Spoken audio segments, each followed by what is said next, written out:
Very good evening to all of you, my students. Today I'll be discussing about the way how to calculate the NPV as well as the IRR for a project. There are two ways of calculating NPV. One is the formula which you all are aware about how to calculate the NPV. This is the formula, that is your cash flows that you are getting divided by 1 plus k to the power t, that is your time period. So this is one formula which we usually use. I'm calculating this in an Excel file, but the formula remains the same. This is the formula. This is year 0, 1, 2, 3, 4, 5, and accordingly the cash flows are given over here. The cash flows are minus 30,000, that is at the time period 0 the cash flows is minus 30,000. It means the I'm investing, I'm proposed to invest in this, whatever investment I'm doing. So this is minus 30,000. This means that this is an outflow from for the project. Second is, from the first year onward we can expect a return. So in the during the tenure of 1 year, after 1 year I'll get 14,000 from that project. After second year 8,200, and so on. So till the end of fifth year I'm generating this much. Means after means during the fifth year I'll be generating 22,000. Now, I need to calculate the present value first in order to calculate the NPV. NPV is what? NPV is simply net present value, which means whatever the cash inflows are minus cash outflows. Now, what we need to do is simply we need to calculate the present value of all the cash inflows minus cash outflows. This is what exactly we are expected in NPV, net present value. So, simply in net present value, we are required to calculate the present value of all the cash inflows that we are generating minus the cash outflows. So, simply this is the thing which we need to do. Now, in order to do this, the easiest way is, what we will do is we will calculate the present value here.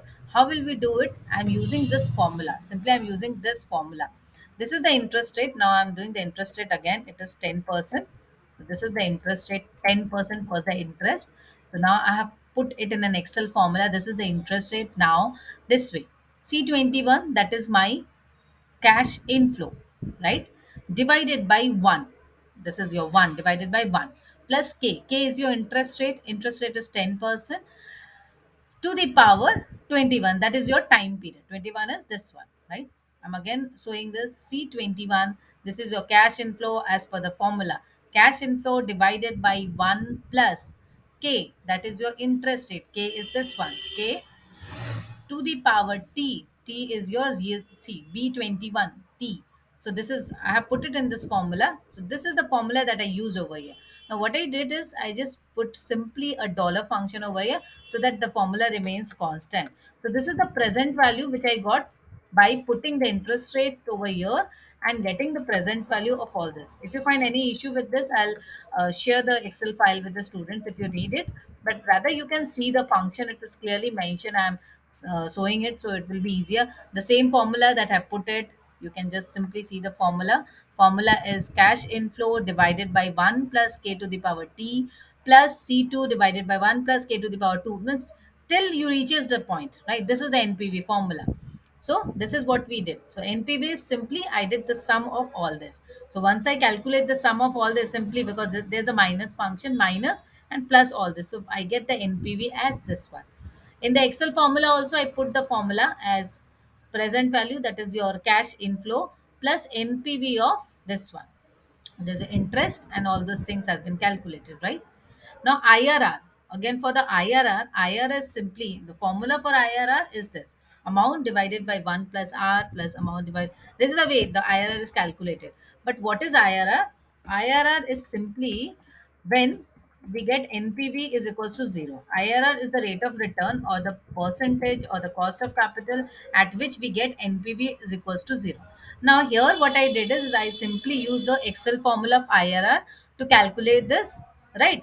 I have not done anything. See, if I remove this also, I get this function only, this amount only I'll get. So IRR is simply I calculated, I give the IRR function and put the range of from this to this. This is what I did over here. But again, I need to check whether this is right or not. Now what I did is over here I calculated 34%. So it is coming like this. So again I have to reduce the amount because this is the NPV value, right? what I did it like 39.50. So this is the value. Then 39.20. See, you need to make a trial and error of this. Then only you will get a proper NPV as zero, right? So I'm doing is 35.50. No, it is not coming. Again, 34.50, and why it's like this. 39.40, 39.20 this way, 39.222, 39.250. It's coming like this. See, you have to make a trial and error to get the value approximately. Means I'm making 34.90. It is coming closer. देखो ये it's coming like 773 तक आ रहा है. I'm making it 34.5550. Should I reduce to again 34.444 like this? I have to make a trial and error. See, this will come approx 33.333. See, it's coming like, see, the Excel has given me this 34%. They calculated an approx of IRR of 34% for this rate. Whereas I'm trying to find out the exact interest rate where we'll get the NPV as zero. NPV has already reduced to 141. So again, I'm trying 33.235. This way, no, it's increasing 33.356. I'm just trying, it's 128. So you can uh, think of on an average 33 to 33.5 to 34%. This is the range of IRR. So this is the way you can calculate. Okay, this is the first method where I use this broad elaborate function of calculating NPV. Now there's one more easy function. Now the second easy function which is there, the year is already given 0, 1, 2, 3, 4, 5. Net cash flows are given minus 30,000 and all these things are mentioned. What we will do is we will use the time value of money function or time value of money ka table. So what is it? We'll simply follow PVIF table. The PVIF table you can simply find in the Google or in the book itself. It must be there in your book. So you'll follow the PVIF table. What you will do, for 0 year, you'll find the 10% rate of interest. This is one. For first year, the rate of interest at 10%, the value is this. For second, this is simply this. I have not done anything. I simply got it from the book. I just collected this value from the book. You can also calculate it, I suppose. Let me show you in the Google PVIF table. Yes. You can simply find this table from any means in the Google. You will find this easily. The table is there, the periods are there, 1%, 2%, 3%, everything is mentioned.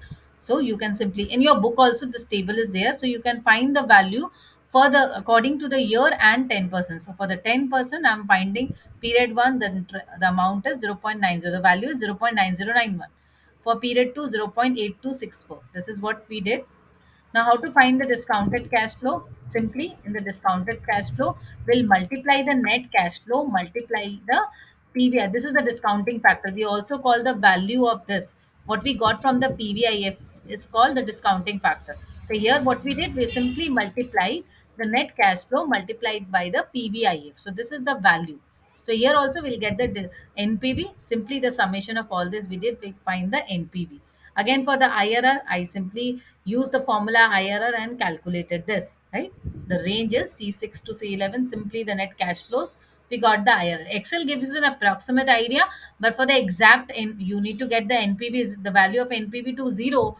It will come around again. You need to do an interpolation function. I'm not going into that in details. This is fine. Means you're getting an internal rate of return approx 33.35 or to 34%. This is the range of getting. You can get into details by interpolating the function and all. I'm not going into that. So this is fine. I hope you must have understood this function. If you have any query, you can simply call me up or message me. Thank you, students.